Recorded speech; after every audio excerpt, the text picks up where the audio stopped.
जी साहित्यकार मैथिली में कोनो कमी नहीं है, लेकिन ओई पुस्तक के बिक्री बहुत कम है। ओइसे हुनकर मनोबल बहुत खसै छै। पढ़ल लिखल समाज में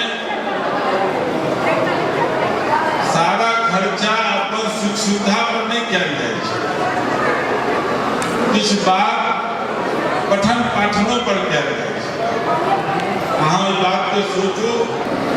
लगभग 1911 ईस्वी के आसपास की बात छियै जे जखन हिंदी आ उर्दू में आपस में विवाद भेलै तऽ मैथिल लोकनि अपन लिपि में लिखब छोड़ि कऽ देवनागरी पर उतरि गेल छलखिन हिंदी के समर्थन में। आ बनारस के पंडित लोकनि सेहो उतरि गेल छलखिन हिंदी के समर्थन में।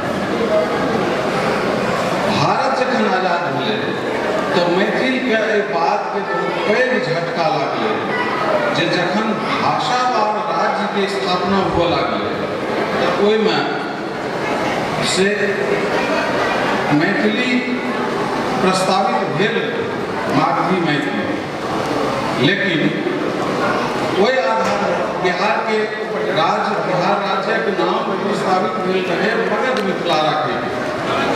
लेकिन मगध मिथिला जो राखल जाते तऽ ओहिठाम के भाषा मैथिली होइत से नहीं कए ओकरा बुद्ध से जोड़ि कऽ बिहार राखे के प्रयोजन एहि लेल पड़लै जे मैथिली ओतहि से राजनीतिक शिकार होइत रहल। ओकर बाद मैथिल लोकनि के एहि बात के और जे बेसी झटका लगलै से लगभग 1911 ईस्वी के भेल। एकर परिणाम ई भेलै जे 1917 ईस्वी में प्रायः 14 में जहन कलकत्ता में स्थापना भेल रहे तो ओहिठाम मैथिली चेयर के स्थापना भेलै, लेकिन पटना में जहन 1917 ईस्वी में पटना विश्वविद्यालय खुजलै ओहिमे मैथिली पढ़ाई नहीं हुआ देल गेलै, ओहिमे मैथिली पढ़ाई बाद में देल गेलै। एहि सब राजनीति के शिकार एहि लेल मैथिली होइत रहलै जे बच्चा हम स्वयं जहन 10वां क्लास में आयल रही तखन पहिल बेर बुझलियै जे मैथिली लिखलो जाइ छै। जय भैरव अशोक भयावन के एखन मिथिला राज के बात चल रहा है और बात चले छै जे ओहि गीत के ई सब राष्ट्रगीत बनेतै।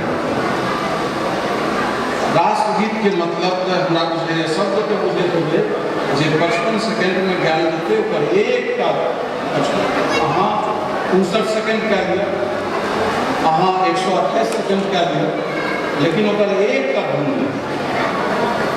जतेक मंच पर जाए ततेक मंच पर जो जय जय भैरव के तरह से गायल जेतै राष्ट्रगीत नहीं।